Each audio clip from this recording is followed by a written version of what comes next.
terhormat, dosen mata kuliah media pengajaran, dalam hal ini yang mewakili ketua tingkat, kemudian yang saya banggakan teman-teman kelas PAI 4A.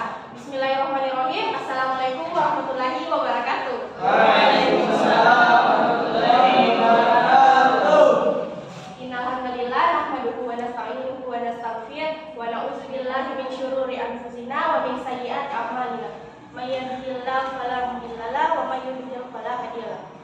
Raditu billahi robba wa bil islami dina wa bil muhammadin nabiyya wa rasul amma ba'd. Puji syukur kepada Tuhan, salawat kepada Nabi.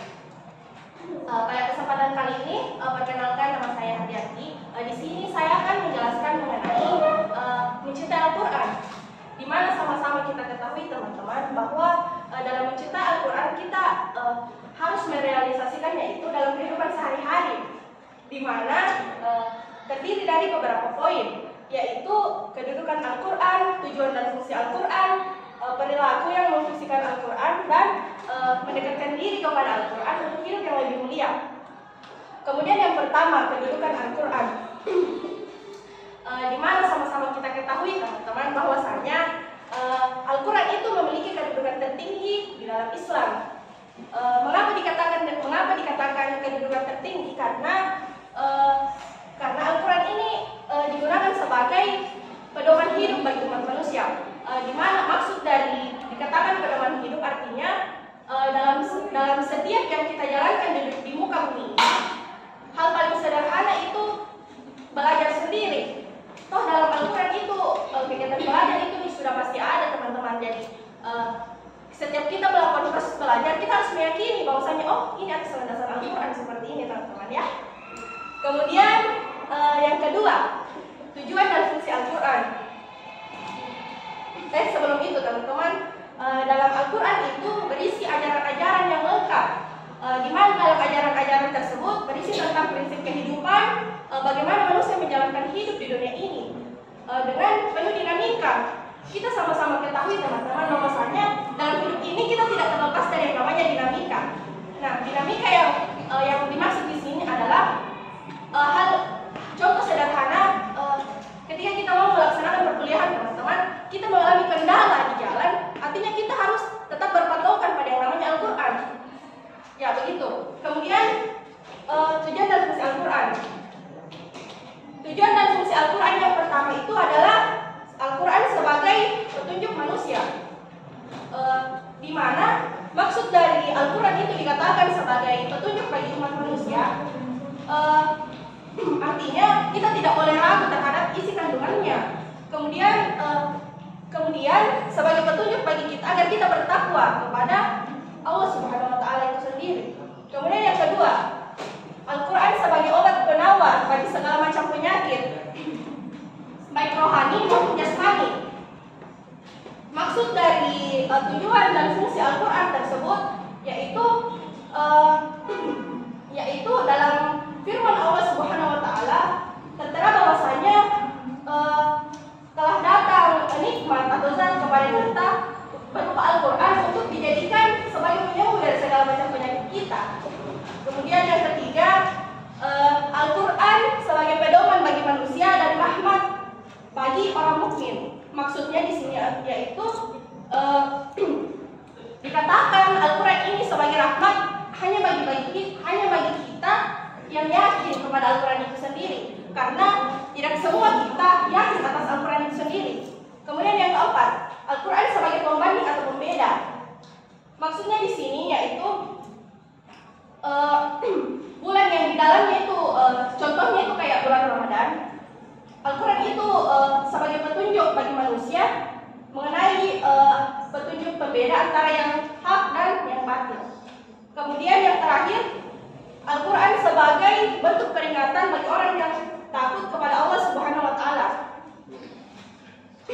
Maksudnya di sini yaitu Allah tidak menurunkan Al-Quran itu agar kita menjadi susah, melainkan Allah itu menurunkan Al-Quran agar hidup kita berjalan dengan lancar, agar kita merasa bahwasanya ada Al-Quran dalam diri saya, jadi saya harus meyakini itu dan saya harus merealisasikannya dalam kehidupan saya, seperti itu. Kemudian perilaku yang memfungsikan Al-Quran.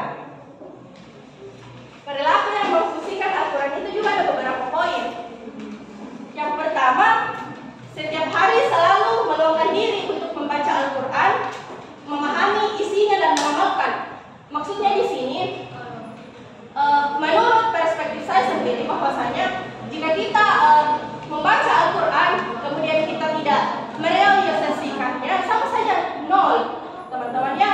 Karena artinya kita membaca Al-Quran terus kita duduk seperti ini, kita juga harus tetap ingat bahwasanya oh begini maksud yang saya baca tadi, saya harus seperti ini juga, ya seperti itu. Kemudian yang kedua, jika membaca Al-Quran itu ibadah, maka sepatutnya kita membaca Al-Quran menjaga tata krama dan selalu memuliakannya. Dalam artinya di sini, dalam membaca Al-Quran kita harus wudu dengan tertib. Kita harus jika sholat benar-benar kita harus menghadap kiblat yang benar. Kemudian Al-Quran itu seperti itu teman-teman. Kita tidak boleh setara dengan Al-Quran. Artinya Al-Quran itu harus lebih tinggi dari kita.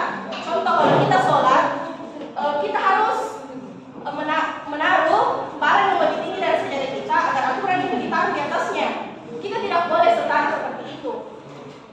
Kemudian mempelajari, kemudian jangan sekali-sekali membaca Al-Quran di tempat yang kotor. Di mana sama-sama kita ketahui teman-teman bahwasanya Al-Quran itu adalah sesuatu yang suci. Artinya tidak mungkin kita membaca Al-Quran di tempat yang tidak higienis. Harus di tempat yang ini benar-benar suci untuk saya membaca Al-Quran.